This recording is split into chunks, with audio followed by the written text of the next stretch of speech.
Assalamualaikum warahmatullahi wabarakatuh. Waalaikumsalam warahmatullahi wabarakatuh. Alhamdulillah. Alhamdulillahilladzi hadana li hadza wa ma kunna linahtadiya laula an hadana Allah. Asyhadu an la ilaha illallah wa asyhadu anna Muhammadan abduhu wa rasuluh. Allahumma salli wa sallim ala nabiyyina Muhammadin sallallahu alaihi wasallam wa ala alihi wa ashabihi wa man sara ala nahjihi bi ihsan ila yaumiddin, amma ba'd. Sahabat-sahabat sekalian, azani Allah wa iyyakum, sebelum kita mulai, mari kita tengadakan tangan kita awali kajian kita dengan doa. Rabbi a'udzu bika min hamazati syayatin wa a'udzu bika rabbi an yahdurun.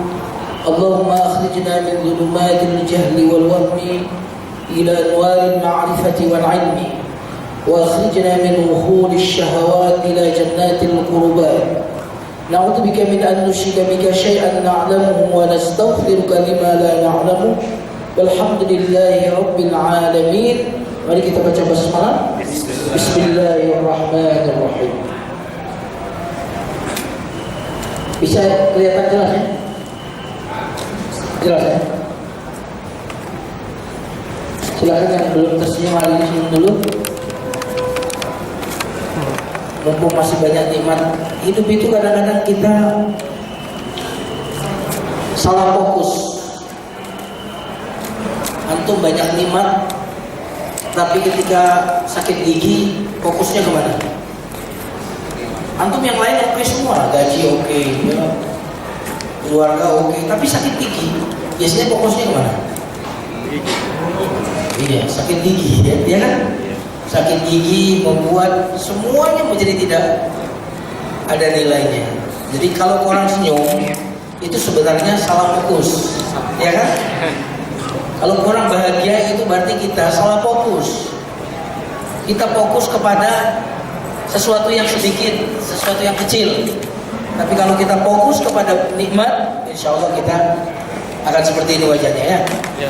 Kalau fokus kepada masalah, pasti wajahnya seperti ini.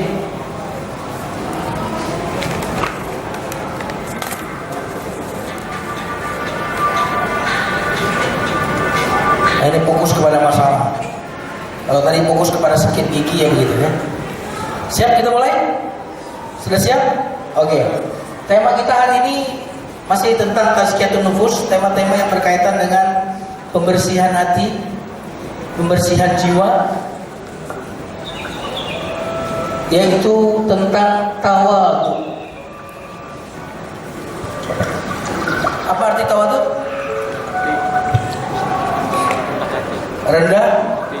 Rendah hati. Itu bahasa rendah hati atau rendah diri? Rendah hati.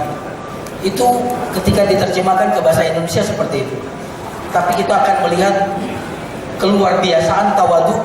Kalau kita melihat tawadhu dari bahasa Arab maupun dari hadis-hadis Nabi. Apa itu tawadhu? Teman-teman sekalian yang dimuliakan Allah, Imam Syafi'i berkata, tawadhu adalah akhlak yang hanya dimiliki oleh orang-orang yang mulia. Kenapa? Karena orang-orang mulia tidak perlu mengatakan dia hebat. Benar gak? Langit perlu mengatakan dia tinggi gak? Perlu gak langit berkuar-kuar saya tinggi? Gak perlu. Orang juga sudah tahu kalau. Makanya orang-orang yang hebat, orang-orang mulia, mereka dah orang-orang yang tawadhu. Karena orang-orang mulia tidak perlu bicara bahwa mereka orang mulia. Ini pertama. Kedua, kata Imam Syafi'i, tawadhu itu akan mengundang kecintaan manusia pada diri kita. Benar gak?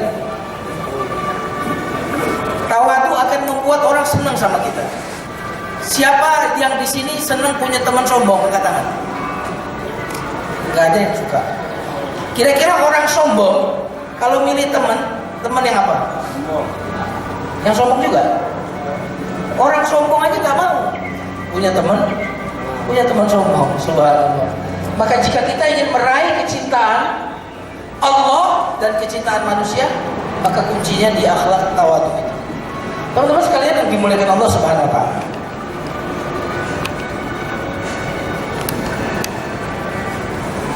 Orang Arab sering mengatakan tawadhu'atil ardh. Tanah itu tawadhu. Orang Arab bilang begitu. Ketika mereka mengatakan tanah ini tawadhu, berarti mereka ingin mengatakan bahwa tanah ini lebih rendah daripada tanah yang ada di sekitarnya. Itu maksudnya. Karena itu contoh tawadhu itu yang sering saya sampaikan adalah tanah. Bukti tawadhunya apa? Kita injak-injak. Benar nggak? Tapi karena dia diinjak-injak, Allah angkat derajatnya. Antum minimal cium 5 kali sehari. Kok bisa ya 5 kali sehari? Karena dia tawadhu. Kita injak-injak dia. Tapi kemudian harus kita cium 5 kali sehari. Dan lihatlah antum. Antum ketika sujud membisik ke mana? Ke tanah. Tapi yang mendengarkan antum di mana? Tahukah antum sedekat-dekat hamba dengan Tuhannya ketika dia sujud itu posisinya apa? Tahukah antum 2 tempat yang tidak didatangi oleh setan? 2 arah yang tidak didatangi oleh setan. Maka bumi adalah jalan terdekat menuju langit, sedekat-dekat hamba. Adalah ketika orang itu sedang sujud, dan sujud itu lambang orang tawadhu. Berarti orang yang tawadhu adalah orang yang connecting, sangat dekat kepada Allah Subhanahu wa taala. Rasulullah SAW bersabda dalam hadis qudsi, Allah berfirman, barang siapa yang tawadhu kepada aku, kata Allah. Lalu Nabi memberikan isyarat sambil menempelkan telapak tangannya ke tanah, lalu merapatkannya dengan tanah. Sahabat mengatakan bahwa beliau masih saja menundukkan telapak tangannya hingga benar-benar dekat dengan tanah. Niscaya aku, Allah akan mengangkat derajatnya seperti ini, kemudian membalikkan telapak tangannya seperti ini. Itu berarti apa? Bumi adalah jalan terdekat. Bahasa lain tawadhu adalah jalan terdekat apa? Antum kalau lagi banyak masalah, antum tawadhu, benar? Makanya doa antum cepat terkabul. Antum kalau lagi kepepet, mentok sana mentok sini, biasanya doanya terkabul. Antum tawadhu, maka jalan terdekat kita untuk sampai ke langit.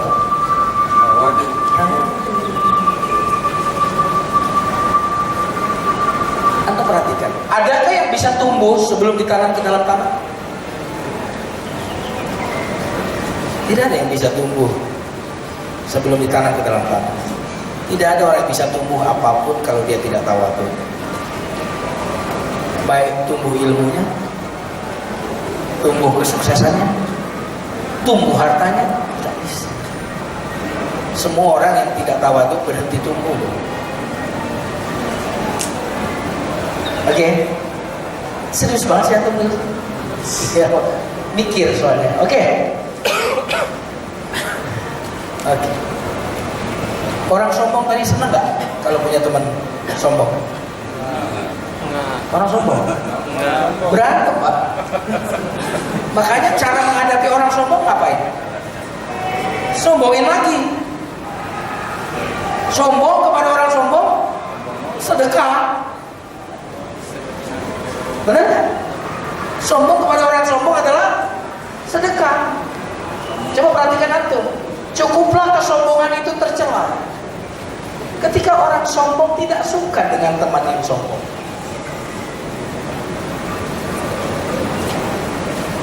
Karena itu tawadhu itu akhlak yang sangat luar biasa. Saya ingin mengibaratkan orang tawadhu itu begini. Dia levelnya di sini. Levelnya di sini, tapi dia lifestyle-nya di sini. Keren ya? Dia itu derajatnya 100, tapi dia hidupnya di angka 6, di angka 7. Maka saya ingin mengatakan hanya orang yang tawadu yang nggak bisa dijatuhin. Coba, gimana menjatuhkan orang yang angka nilainya di sini, tapi dia hidup dengan gaya di sini? Bagaimana cara menjatuhkannya? Tapi orang yang sombong itu yang jatuh. Kenapa? Dia sebenarnya di sini. Levelnya sebenarnya cuma wali kota, gitu. Pas jadi gubernur, gitu kan? Gampang dijatuhin. Nilainya 5 sebenarnya, tapi seolah-olah 10. Itu orang yang sombong udah. Nah, yang menarik adalah syarat kita ditinggikan derajatnya oleh Allah adalah tawadu. Dalam hadis yang diriwayatkan oleh Ibnu Tirmizi, Rasulullah SAW bersabda, "Wa ma tawadda'a ahadun lillah."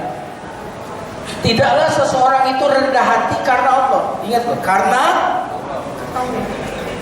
bukan karena kepentingan, bukan karena pujian orang, bukan karena dianggap bisa supaya low profile, merakyat dan seterusnya. Tapi dia tawadu karena apa?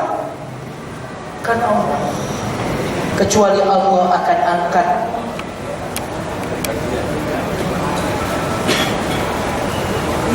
ini hadis Nabi. Berarti kalau kita dalam kehidupan ini kok nggak naik-naik, apapun itu tidak tumbuh, problemnya di mana? Kurangnya tawadu. Orang tawadu, orang yang tidak tawadu berarti sombong. Orang sombong berarti berhenti belajar, Pak. Makanya orang yang nggak mau belajar adalah orang sombong. Orang yang tidak mau mendengarkan nasihat adalah orang sombong. Dan berarti dia sudah merasa sempurna, maka orang seperti itu tidak akan diangkat derajat. Oke, mari kita lanjut. Tawadu kita terjemahkan rendah hati. Tapi mari kita lihat dalam bahasa Arab apa arti tawadu. Ini, secara bahasa tawadu artinya kerendahan, kehinaan, ketundukan. Ini secara bahasa. Lalu apa makna tawadu secara syar'i? Nah, ini yang menjadi poin besar kita. Secara syar'i tawadu itu yang mendefinisikannya adalah Rasulullah SAW. Perhatikan ini. Antum pasti nanti merasa nggak nyambung definisi tawadu pakai hadis ini. Ustaz kayaknya nggak nyambung banget. Nabi bersabda tidak akan masuk surga orang yang di hatinya ada kesombongan sebesar biji zarrah. Antum tahu zarrah artinya apa? Dulu kita artikan apa? Atom. Padahal bahasa Arab mengatakan zarrah itu partikel terkecil.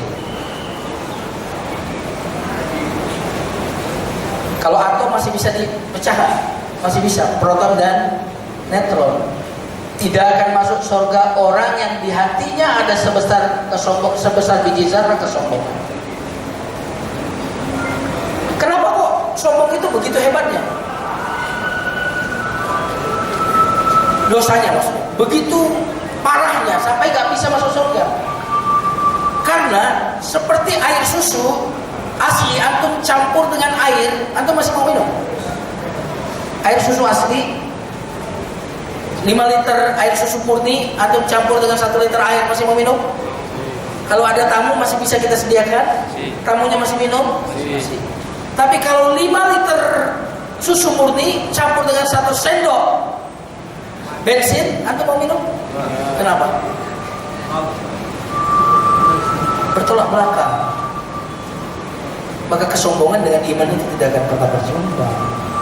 Makanya mengapa tidak akan masuk surga orang yang di hatinya ada kesombongan walaupun sebesar biji zarrah. Lalu seorang laki-laki bertanya, "Ya Rasul, ada orang yang cinta senang bajunya bagus, sendalnya bagus, antum bisa kembangin, motornya bagus." Mohon maaf, saya motor baru.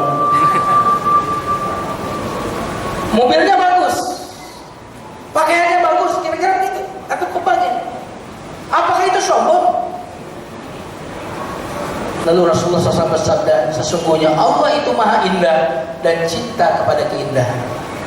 Sombong itu kata Nabi. Nah ini, batarul haq, yaitu menolak kebenaran. Padahal kita sedang membahas tentang apa? Kok hadisnya justru tentang kesombongan? Nyambung atau jaka sombong? Nyambung atau enggak? Nyambungnya di mana? Bertolak belakang dengan sombong. Subhanallah. Lihat kecerdasan Rasulullah SAW. Untuk tahu sesuatu lihat lawannya. Maka definisi sombong adalah menolak kebenaran. Berarti definisi tawadu apa? Apa? Menerima.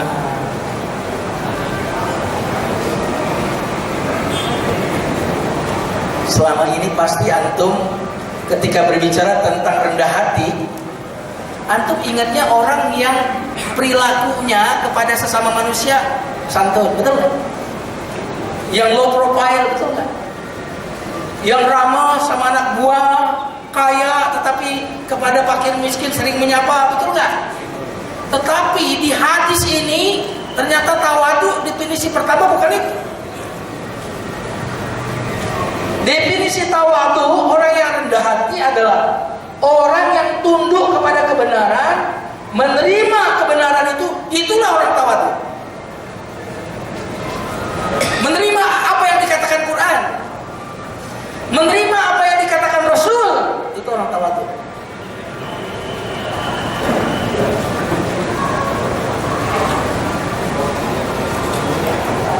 Berarti kalau antum melihat ada orang yang gaul, ramah, santun, supel, pokoknya low profile, tetapi menolak apa yang dikatakan Quran, menolak apa yang dikatakan hadis, berarti dia apa?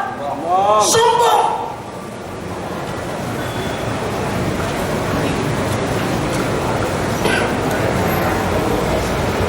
Subhanallah.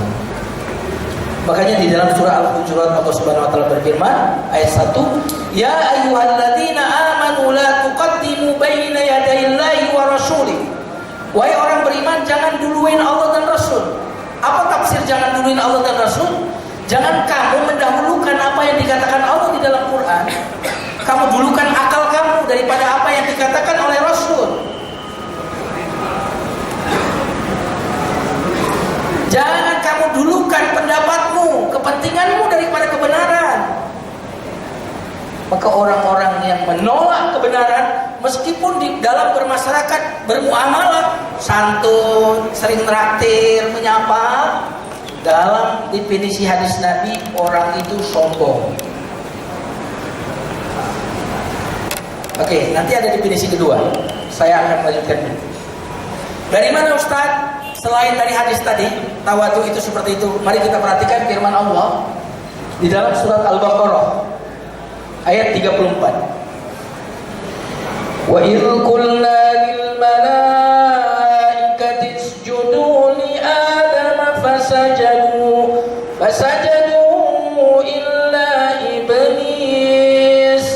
illa iblis aba wastakbar wa kana minal kafirin.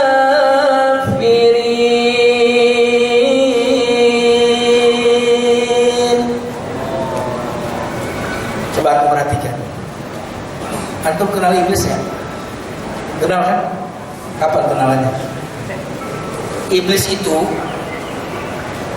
yang paling terkemuka dari bangsa jin ya iblis. Jin yang paling cerdas itu iblis. Kalau malaikat itu yang paling topnya Jibril. Kalau bangsa jin sebelum dia disebut iblis, ini dia iblis itu. Iblis ini luar biasa track recordnya sebelumnya. Iblis itu muamalahnya sebelum kejadian ini itu nggak ada track record yang hitam, masa lalunya itu nggak ada, fine aja, nggak pernah dia itu mengganggu manusia sebelumnya. Bahkan ketika dia Allah mengutuk iblis, itu problemnya bukan dia ngangguin Adam, bukan. Ketika Allah melaknat iblis, bukan karena dia macam-macam sama Adam, bukan. Mari kita perhatikan. Dan ingatlah ketika kami berfirman kepada para malaikat, Sujudlah kamu kepada Adam. Maka sujudlah mereka. Terjemahannya yang tepat bukan kecuali. Ini mohon maaf karena saya copy paste dari insert Quran terjemah ini. Kalau tafsir mestinya ini akan tetapi iblis. Karena kalau kecuali berarti iblis masuk dalam kelompok apa? Malaikat. Padahal di ayat yang lain iblis itu dari bangsa jin. Maka terjemahannya bukan kecuali, akan tetapi iblis ia menolak. Menolak apa? Hah? Menolak perintah. Ya kan? Enggan kepada perintah. Oke. Setelah dia menolak, setelah dia enggan, baru dia dilabeli dengan apa? Dengan apa? Dengan apa saudaraku? Ini kok. Dengan apa? Kapan dia disebut sombong? Setelah apa? Setelah menolak apa? Maka siapapun yang menolak perintah Allah sombong.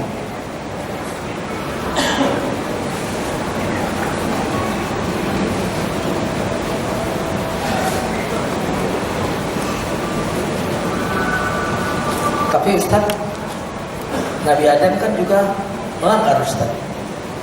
Adam melanggar, iblis melanggar. Pelanggaran Nabi Adam apa? Hah? Memakan buah terlarang. Ya kan? Iblis menamainya buah apa? Itu berarti iblis merinem sesuatu dengan nama baru. Mirip iblis-iblis zaman sekarang juga begitu. Iya kan? Bener kan? Pakaian kelihatan auratnya apa? Trendy, eksotik, apa namanya? Sensual, merinem. Betul nggak? Betul nggak? Betul. Minum-minuman keras gaul, kamu merinem, modis. Bener ya? Padahal Allah nggak pernah menamakan itu pohonnya dengan pohon khuldi. Tapi iblis menggoda Adam, ini pohon keabadian, kamu mau abadi ini. Subhanallah. Ini kamu mau laki sejati ini. Itu. Hati merinem dengan nama-nama mirip. Emansipasi wanita merinem. Bencana iblis begitu.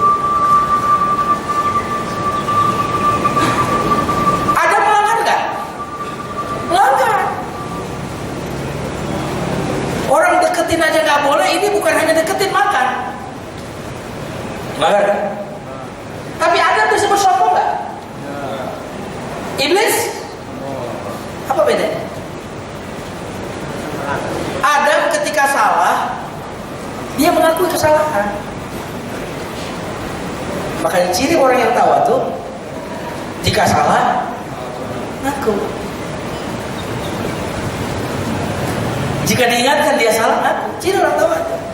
Makanya Nabi Adam berkata setelah dia melakukan dosa itu, dibilang apa? Rabbana anfusana wa illam taghfir lana wa tarhamna lanakunanna minal khasirin. Seolah-olah Nabi Adam ingin mengatakan, laranganmu itu benar ya Allah, syariatmu itu benar. Cuma saya zalim terhadap diri saya tergoda. Saya terikuti hawa nafsu saya ya Allah. Saya zalim, kalau engkau tidak ampuni, tidak sayangi, maka aku rugi. Ya. Berarti antum, boleh jadi antum belum mengamalkan syariat. Sebagian ajaran Islam, bapak-bapak, ibu-ibu, mungkin ada sebagian yang belum dipraktekkan. Tinggal mau pilih, mau jadi keturunan Nabi Adam atau keturunan iblis. Halo? Kalau ada syariat agama kita ini yang kita belum lakukan, belum laksanakan, itu tinggal mau pilih. Mau kita sikapnya seperti sikap Nabi Adam, berarti kita keturunan Adam, atau sikapnya seperti sikap iblis, berarti keturunan iblis. Kalau kita keturunan Nabi Adam, kita begini, ya Allah, perintahmu di agama ini benar.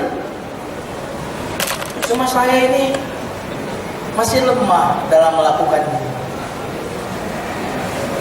Saya belum konsisten melakukan itu. Bahkan jujur saya masih belum ringan melaksanakan itu, masih berat bagi saya. Saya butuh proses. Bimbing aku ya Allah, kuatkan aku ya Allah untuk melaksanakan syariat-Mu yang benar ini, atau untuk meninggalkan larangan-Mu. Saya tahu itu haram ya Allah, saya tahu itu haram, tapi saya mengakui ketaberdayaan saya di hadapan larangan-Mu itu. Ini orang yang begini ini keturunan siapa?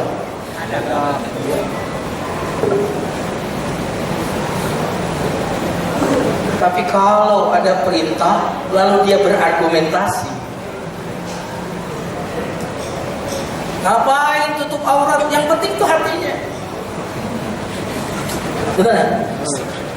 Si anu tutup aurat, mulutnya pedes, harga cabai lagi mahal. Wah, itu interaksinya kurang baik. Mendingan saya, meskipun aurat kemana-mana. Orang ini seperti ini adalah keturunan iblis, menolak perintah. Andaikan dia berkata, ya Allah, menutup aurat itu wajib ya Allah, tapi jujur saya belum siap melaksanakannya. Jujur saat ini saya belum bisa berubah sesuai, lemah sekali aku. Bantu ya Allah, kuatkan tekadku ya Allah, tambahkan ilmuku ya Allah, supaya aku bisa mantap untuk menutup auratku.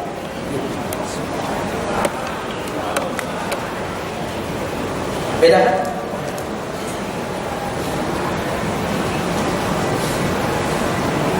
Kadang-kadang yang mengkonsumsi yang diharamkan oleh Allah, kalau dia keturunan Nabi Adam, ya Allah ini haram ya Allah. Sampai di mana tadi? Halo teman-teman sekalian yang dimuliakan Allah, saya tahu ini haram ya Allah, tapi saya masih sesekali melakukannya. Maafkan aku ya Allah, bantu aku untuk meninggalkannya, keturunan Adam. Tapi kalau kita mengatakan, ya Allah ini haram, kalau pabriknya saya bakar masuk penjara saya. Nah, lebih baik saya konsumsi ini aja. Ini adalah keturunan iblis. Orang yang tawadhu, mengakui yang benar itu benar meskipun dia masih meninggalkannya, mengakui yang salah itu salah meskipun dia masih melakukannya. Makanya perkataan salafus saleh dulu mengatakan seperti ini, aku benci kepada orang yang bermaksiat meskipun aku kadang-kadang masih ada kemaksiatan yang aku lakukan. Aku sangat mencintai orang-orang yang soleh meskipun saya tidak termasuk orang-orang yang soleh.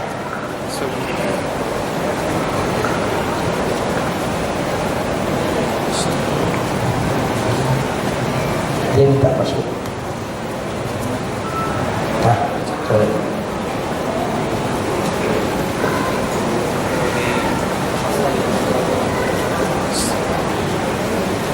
Ayo, teman-teman sekalian yang diberikan Allah, lihat iblis tadi dengan Adam beda? Beda kan? Adam salah, aku kesalahan. Mohon maaf, Nabi Muhammad pernah menetapkan tempat berperang di satu tempat. Kata Nabi Muhammad, di sini tempat kita. Sahabat bertanya, ya Rasulullah, ini wahyu atau strategi berperang atau murni pendapat? Nabi sudah menetapkan di sini kita. Ini kata Nabi bukan wahyu, tapi ini sekedar strategi dan pendapat saya saja. Kata sahabat Nabi, kalau strategi perang, wahai Nabi, bukan di sini tempatnya, di sebelah sana. Nabi telah menetapkan satu keputusan dan kemudian ada yang mengoreksinya bahwa keputusan itu tidak tepat. Nabi lalu mengatakan apa? Baik, kalau begitu kita pindah ke tempat itu. Subhanallah. Tawal.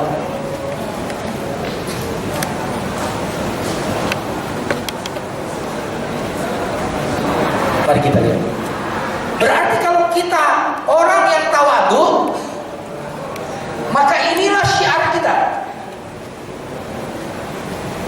Allah Subhanahu wa taala berfirman di dalam surah 24 ayat 51, ini syiar kita. Ini syiar orang tawadhu. Berarti di luar ini sombong.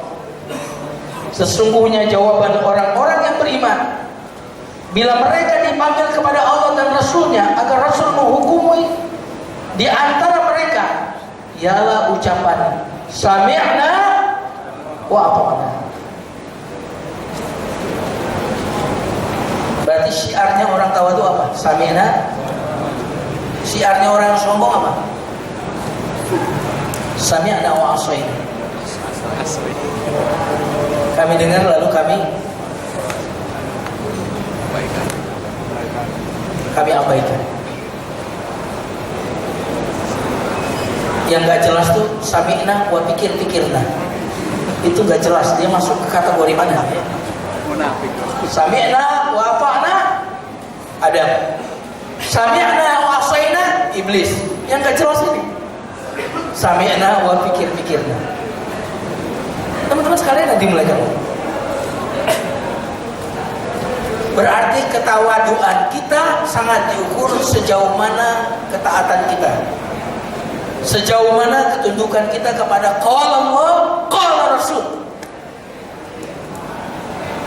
Ketika kita mengedepankan otak kita atas Allah dan Rasul, maka sesungguhnya kita telah berlaku sombong dan tidak akan masuk surga orang yang di hatinya ada kesombongan walaupun sebesar-besar. Makanya akui sajalah kalau kita melakukan suatu dosa, akuin saja itu dosa. Tapi saya belum bisa meninggalkannya itu. Saya udah berulang kali tobat lagi, habis tobat umat. Ya Allah, ampuni saya ulang lagi nih, ampuni. Adapun antum berargumentasi bahwa yang antum lakukan itu benar, padahal salah, itu adalah kesombongan. Maka ciri orang yang tawadu adalah mengakui kesalahan. Nih, kalau istri sih biasanya tawadu, ditegur suami, nji. Coba kalau suami ditegur istri, hah? Kira-kira terima nggak? Maka suami punya peluang sombong lebih. Ustadz punya peluang sombong lebih. Kenapa? Ustadz ditegur jamaahnya belum tentu terima. Benar gak? Ustadz, mohon saya koreksi Ustadz tadi begini-begini. Tapi perhatikanlah orang tawadu. Umar bin Khattab pernah khutbah di atas mimbar. Umar ketika dia melarang untuk kepada wanita, dilarang untuk menetapkan mahar yang mahal. Berdiri seorang nenek-nenek. Ya Umar, engkau melarang wanita untuk menetapkan mahar yang mahal. Tidakkah kau membaca firman Allah, surat ini, ayat ini dibacakan? Bayangkan, seorang nomor 1 lagi ceramah ditegur di depan umum. Kira-kira, anggaplah ini ulama kondang di Indonesia lah kira-kira. Ditegur di depan umum, kira-kira terima nggak? Pakai ayat Quran. Apa kata Umar? Akhta Umar wa ashabat imra'ah. Umar telah salah, perempuan ini yang benar. Atau melihat Abdullah bin Abbas, ahli tafsir, muridnya itu ribuan, terkenal ahli tafsir nomor 1. Ditegur dalam satu fatwanya oleh Abi Sa'id Al-Khudri. Ini istilahnya jamaahnya, levelnya. Ketika dia menetapkan satu fatwa, ditegur dengan hadis Nabi, ditegur dengan ayat Quran. Apa katanya? Jazakallah Aba Sa'id al-Jannah. Semoga Allah memberi balasan kepadamu hai Abu Sa'id dengan surga.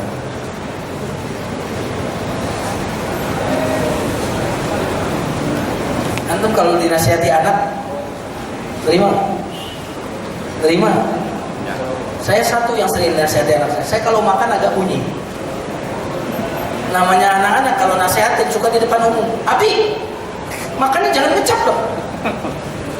Saya kebiasaan makan tuh kalau makan tuh bunyi dari pengunyahan saya. Dan anak saya tuh kalau ngingetin saya di depan umum kadang-kadang. Terus gimana sikap saya? Marah? Enggak, makasih sayangnya udah ngingetin. Di rumah saya omongin lagi. suka saya marahin. Nasihat kamu bener, tapi bisik-bisik dong. Tapi malu depan orang. Ada seorang kiai Pak, kirim anaknya ke Timur Tengah. Kiai ini melihara burung, mau melihara burung. Anaknya yang dikirim ke Timur Tengah pulang, melihat Pak Kiai ini, ayahnya melihara burung, dikasih dalih. Nih, kasihan nih burung. Pakai dalil, kasihan nih burung. Baiknya ini burung kembalikan ke habitatnya. Ini bukan tempat. Apa yang dikatakan? Dimaki-maki tuh. Lu bawa anak kemana? Subhanallah. Maka semakin tinggi jabatan kita, semakin tinggi popularitas kita, status sosial kita, semakin kita tidak mudah untuk paham. Ini yang dikatakan oleh Umar, ya. Semoga Allah merahmati orang yang mengkritikku. Mohon maaf, ini ada yang terhapus. Semoga Allah merahmati orang yang menghadiahkan kepadaku aib-aibku. Cuma ini saya terjemahkan bebas saja. Semoga Allah merahmati orang yang mengkritikku. Kalau redaksi aslinya, semoga Allah merahmati orang yang menghadiahkan kepadaku aib-aibku. Kebayangkan antum, orang itu nggak dibayar, tahu sekecil apapun aib kita yang kita sendiri nggak ngeh. Orang itu telah meluangkan waktunya untuk memberitahu kita kekurangan kita. Alangkah dermawannya orang itu. Maka orang seperti itu bukan hanya pantas kita ucapkan terima kasih, tapi orang seperti itu layak kita berikan hadiah atas waktu yang telah dia korbankan demi kita. Teman-teman sekalian yang dimuliakan Allah, bahaya sombong itu seperti ini teman-teman. Iblis kan setelah itu terkutuk, dilaknat, dan masuk neraka abadi. Saya mau bertanya, iblis tahu nggak bagaimana pedihnya api neraka? Nah, bagaimana sakitnya siksaan di neraka? Tahu nggak kan? Mestinya kalau orang dapat hukuman, kalau di pengadilan ketok palu dihukum 20 tahun penjara, biasanya ini yang dapat vonis hukum ini melakukan apa? Banding. Dia banding atau minta turunkan hukuman. Tetapi bayangkan kalau orang itu sombong, teman-teman. Udah tahu neraka itu pedih, tapi bahaya sombong itu seperti ini. Apa yang dikatakan iblis? Bukannya dia minta keringanan, tapi ini yang dikatakan oleh iblis. Ini bahaya kalau kita tidak tahu. Terangkanlah kepadaku, inikah orang yang kau muliakan atas diriku? Ini nih orang yang kau muliakan atas diriku. Balik. Sesungguhnya jika engkau memberi tangguh kepadaku sampai hari kiamat, niscaya benar-benar aku akan sesatkan keturunannya. Subhanallah. Paling enggak kalau udah masuk neraka, ya Allah ampun, ya Allah, maaf, kan begitu kan? Betul nggak? Maaf ya Allah ampun, ringanin ya Allah, ringanin. Tadi kan mestinya begitu. Tapi lihat bagaimana orang sombong tidak seperti itu. Sombong nantangin. Coba lihat bagaimana orang sombong kehilangan logika sehatnya. Bahkan ada di dalam ayat Quran, orang-orang kafir itu berkata, ya Allah, jika engkau benar-benar Tuhan, turunkanlah ke atas kami hujan batu dari langit. Itu kan akal sehatnya gak jalan. Mestinya begini, ya Allah, kalau engkau betul-betul Tuhan yang benar, turunkanlah rahmatmu kepada kami, turunkanlah petunjukmu kepada kami. Tapi ini, turunkanlah hujan batu dari langit. Subhanallah. Ini kesombongan. Jadi kesombongan yang sedang kita bahas hari ini adalah ternyata tidak sebagaimana yang selama ini umum kita kenal. Orang yang tidak sombong itu adalah orang yang sangat ramah kepada temannya, kepada sahabat-sahabatnya, kepada lingkungannya. Itu ternyata definisi tawadu yang pertama yang Nabi katakan adalah Orang yang tawadu adalah orang yang menerima kebenaran, mengakui kebenaran. Makanya semakin tawadu kita dipanggil sholat berjamaah langsung datang. Tetapi semakin kita tidak tawadu, semakin kita menutup telinga kita, sombong kita. Artinya bisa saja kita tidak sholat jamaah, boleh jadi sebabnya sombong. Bahkan saya ingin mengatakan, boleh jadi orang itu tidak mendapatkan hidayah karena sombong. Wallahu a'lam bishawab. Ada satu lagi definisi tawadu yang belum bisa kita bahas hari ini. Mudah-mudahan minggu depan kita akan bahas. Karena Nabi tadi mendefinisikan sombong apa? Menolak kebenaran. Kalimat berikutnya kata Nabi, menghina, meremehkan manusia. Berarti tawadu menerima kebenaran dan menghargai orang lain. Ini ternyata diakhirkan definisinya. Definisi yang pertama, hubungan dengan Allah dulu ukuran tawadu itu. Orang yang menolak perintah Allah sombong. Orang yang melaksanakan larangan bisa jadi itu sombong. Wallahu a'lam bishawab. Ada yang bertanya? Silakan.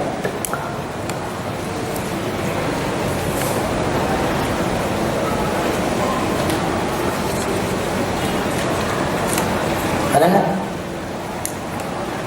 Kalau bertanya itu bukan berarti sombong, silakan.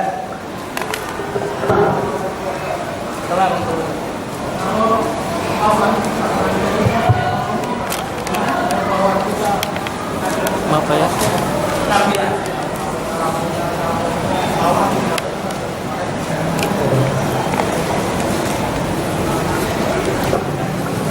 Ya. Sombong bawaan. Pertanyaan. Cara ngomongnya seolah-olah dia sombong. Mirip tadi, seolah-olah dia akan ditanya, ya Nabi, ada orang kalau mau pakaian pasti pakaiannya mana tadi? Ini kan tampilan ya. Ini ya. Ada terjemahnya nggak? Oh, nggak ada terjemahnya. Ini dia. Ketika Nabi mengatakan tidak masuk surga orang yang di hatinya ada kesombongan walaupun sebesar biji zarrah, ada yang bilang, ya Rasul, pertanyaan itu, ada orang tampilannya gaya gitu loh, pakaiannya branded, iya kan gitu ya, sendalnya branded, motornya bagus, arlojinya bagus, apa itu sombong? Maka ukuran kesombongan harus diukur dengan dua definisi tadi, Pak. Menolak kebenaran, meremehkan orang lain. Waktu kita berjalan begini, ada nggak di hati kita ingin meremehkan orang lain? Kalau ada sombong. Tapi memang kalau stylenya memang jalannya begitu, emang udah stylenya, memang udah gayanya begini. Kan ada orang begitu, udah bawaannya di hatinya tidak ingin meremehkan orang lain, maka dia tidak sombong. Maka sombong tadi definisinya dua, tapi ingat yang didulukan apa? Menolak kebenaran dulu, itu sombong. Berarti orang yang tawadu menerima kebenaran. Artinya antum walaupun hubungan dengan orang lain bagus, ramah, tapi antum tolak Al-Quran dan hadis, sombong tuh. Gitu ya. Nah yang kedua, meremehkan. Kalau antum tidak berniat meremehkan orang dengan cara bicaranya, dengan body language-nya, tidak ingin meremehkan, maka itu tidak disebut sombong. Walaupun sebaiknya itu bisa kita rubah, kita bisa rubah, akhlak itu bisa dirubah. Makanya kata Nabi, innamas sabru bitasabur, kesabaran itu dengan latihan sabar. Innamal hilmu bitahallum, kesantunan itu dengan belajar santun. Saya mau bertanya, antum kira-kira nebak saya ini orang mana? Ada yang nebak nggak? Orang mana kira-kira? Jawa. Ya, Jawa, yang bilang Jawa angkat tangan. Tuh, kan ada kan? Yang bilang saya Sunda angkat tangan. Banyak. Yang bilang saya Sumatera angkat tangan. Yang udah tahu dia mah udah tahu. Kan nggak kelihatan kalau saya orang Sumatera. Lebih banyak orang nebak saya bukan Sumatera. Itu artinya apa? Dari cara bicara, cara ngomong pun bisa berubah dengan faktor-faktor pendidikan, pergaulan, iya kan? Benar nggak? Bisa. Nah, itu Pak kira-kira. Pak, kata para ulama, orang yang jalannya mendongak ke atas nanti kan kejedot genteng. Tapi kalau orang yang menundukkan kepalanya selamat dari bocor karena dia menundukkan. Subhanallah. Gitu ya. Wallahu a'lam. Ada yang lain? Silakan. Kalau menunda sholat termasuk sombong Mas? Menunda sholat. Kalau menundanya sholat itu dalam rangka meremehkan perintah Allah, sombong. Tapi kalau menundanya karena males, nggak sombong. Adam tadi, Nabi Adam, karena males ya Allah, sebenarnya ini boleh ditunda nih, males banget ya Allah, PW nih ya Allah, posisi gue enak, nah nggak sombong. Tapi kalau antum meremehkan, sama aja, nah, gitu. Antum meremehkan itu beda. Makanya Adam dengan iblis itu sama-sama melanggar, tapi sikap hatinya itu berbeda. Makanya kita kalau belum melaksanakan perintah syariat, jangan pernah menolak kalau itu perintah. Walaupun saya itu perintah wajib sebenarnya, saya memang belum siap melakukannya.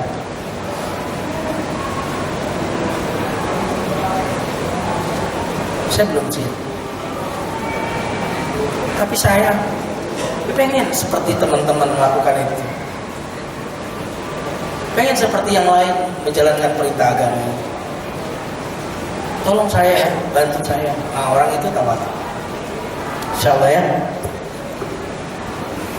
Ya, sama kayak antum dosa apa antum sombong? Enggak. Ya Allah, sebenarnya haram nih. Cuma saya tadi khilaf ya Allah. Ya, tergoda. Robbana zalamna. Gitu. Gitu, Pak. Wallahu a'lam. Ada yang lain?